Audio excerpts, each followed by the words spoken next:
요한복음 1장 18절 말씀입니다. 일찍이 하나님을 본 사람은 아무도 없다.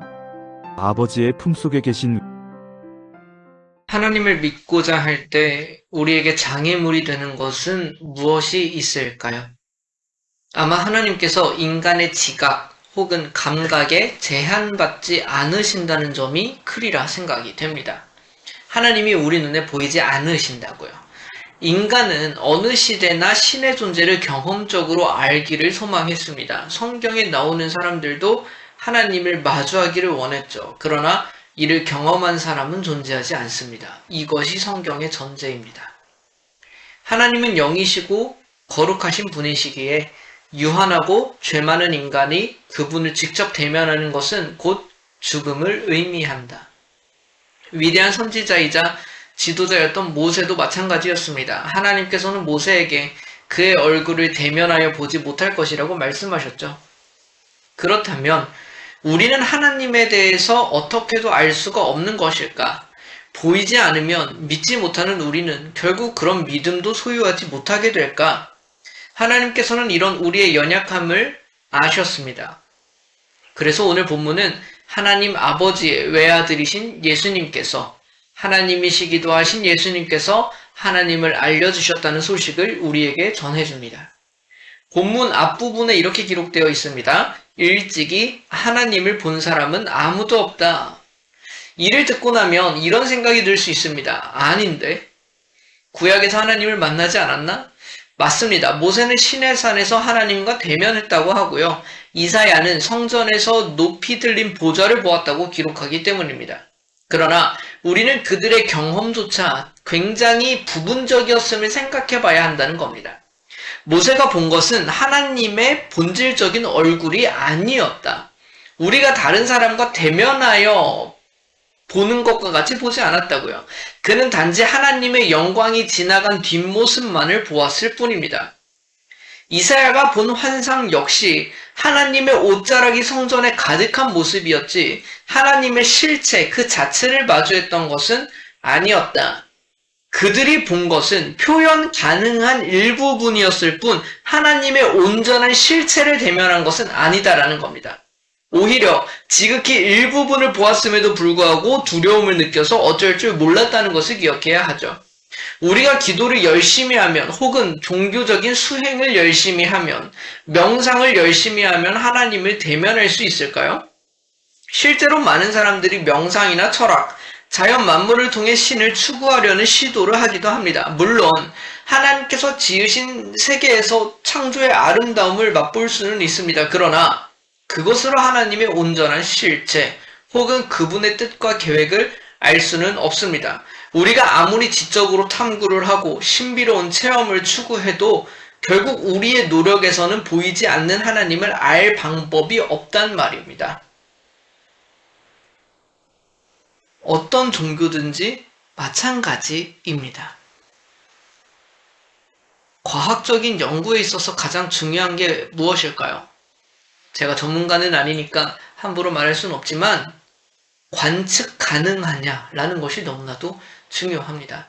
그것이 단순히 눈으로 체감이 되냐 그런 것이 아니라요. 적외선이든 X선이든 감마선이든 어떤 물리적인 상호작용을 통해서 그 존재를 증명할 수 있으면 과학은 그것을 관찰 가능하다, 관측 가능하다라고 말합니다. 그런데 그래야만 그 존재를 증명할 수 있단 말입니다. 그런데 그런 것들과 전혀 상호작용하지 않는데 존재한다고 말할 수 있을까?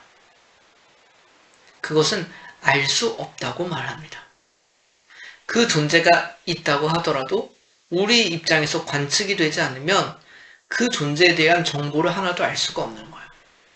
여러분, 어떤 종교는 그렇게 신이 체험 가능하다 혹은 우리가 알 수 있다.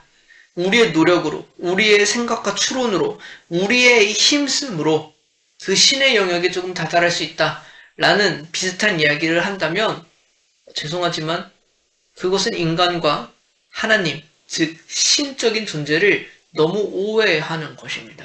그것은 그렇게 인간의 노력으로 파악 가능한 신은 더 이상 신이 아니에요. 그 신이 유한하다는 것이고 우리의 감각과 지각 안에 한정되어 버린다는 점입니다. 제가 이런 점에서 체스나 바둑 같은 이야기를 하면 좋은데 상대방의 수가 다 보여 읽히는 건 그 사람이 내 수준보다 낮기 때문에 그렇습니다.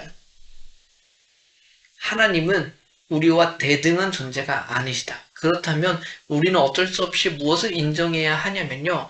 우리 쪽에서 그분의 존재를, 심지어는 그분의 생각과 그분의 뜻조차 알 수 있는 방법이 없음을 인정해야 한다는 겁니다.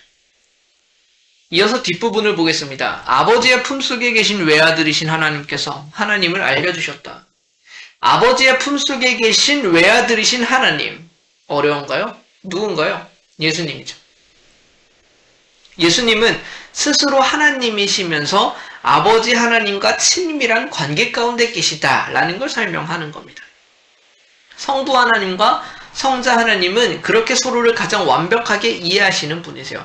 그렇다면 그 하나님에 대해서 가장 잘 알려주실 수 있는 분이 누구냐고요? 지금 우리가 살아가는 세상에도 하나님을 가르치고 전하는 사람들이 있습니다. 그러나 우리들은 하나님께서 알려주신 것을 통해서 다시 알려주는 것뿐이에요.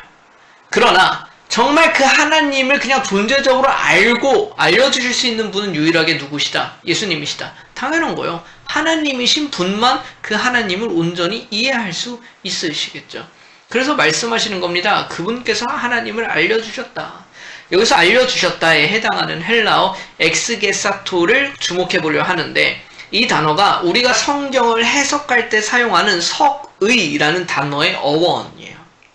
성경 본문에서 저자의 의도와 의미를 도출해내는 해석 과정을 의미합니다. 쉽게 말하면 예수님께서는 보이지 않으시는 하나님을 우리에게 풀어서 설명해 주시는 분이시라는 거예요. 그래서 예수님은 하나님의 살아있는 말씀이십니다. 예수님께서 문둥병자를 만지시고 고치시는 그 손길을 통하여 우리는 하나님께서 저런 사람을 긍휼히 여기시는 분이시구나 라는 걸 알 수 있게 된다고요.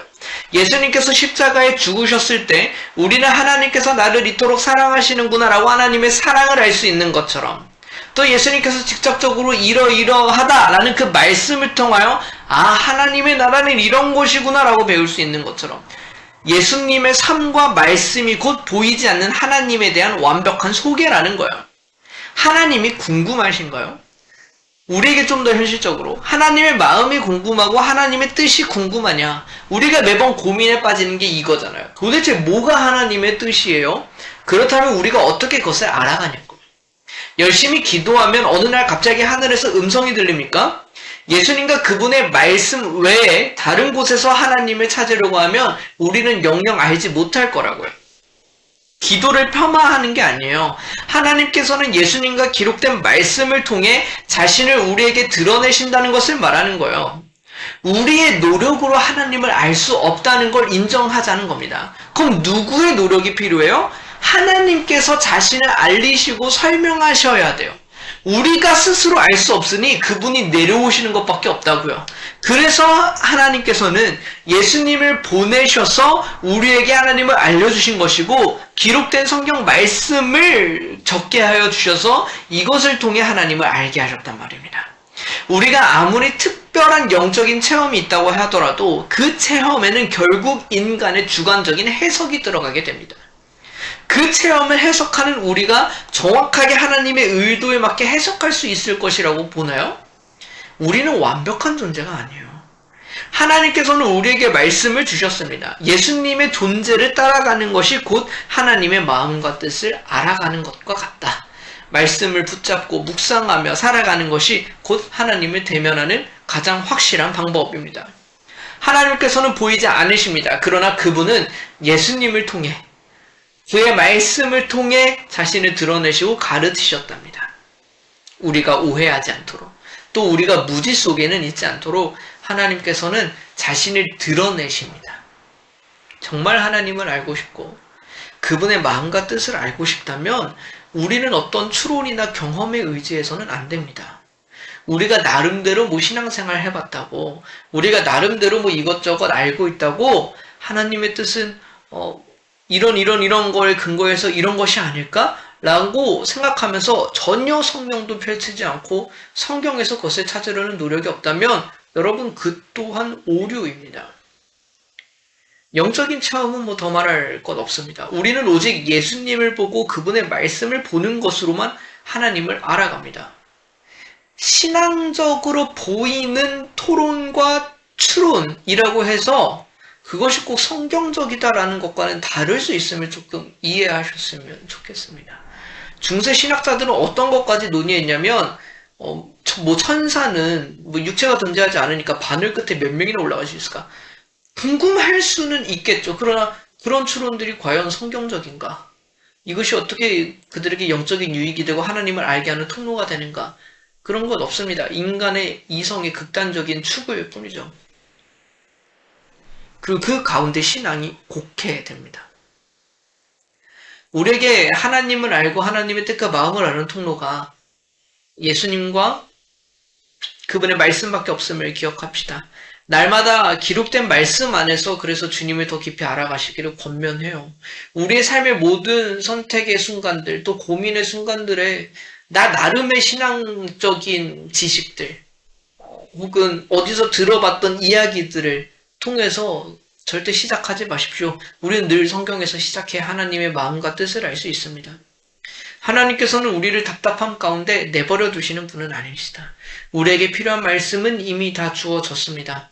다만 우리가 그 말씀을 펼치고 읽고 묵상하며 하나님께서 자신을 보여주신 것을 받고 알 수 있는 우리가 되기를 소망합니다. 잠시 함께 기도합시다. 거룩하신 하나님 아버지, 우리는 하나님을 볼 수 없는 죄인이었으나 독생하신 아들 예수님을 통해 하나님의 말씀을 통해 영광을 보게 하시니 감사합니다. 우리가 헛된 철학이나 신비주의에 빠지지 않게 하시고 오직 예수님의 삶과 기록된 말씀 속에서 하나님을 알게 하여 주십시오. 날마다 말씀을 통해 주님을 더 깊이 알아가게 하시고 주님께서 알려주시는 진리 안에 거하는 우리가 되게 하여 주십시오. 우리에게 하나님을 알게 하시는 예수 그리스도의 이름으로 기도드립니다.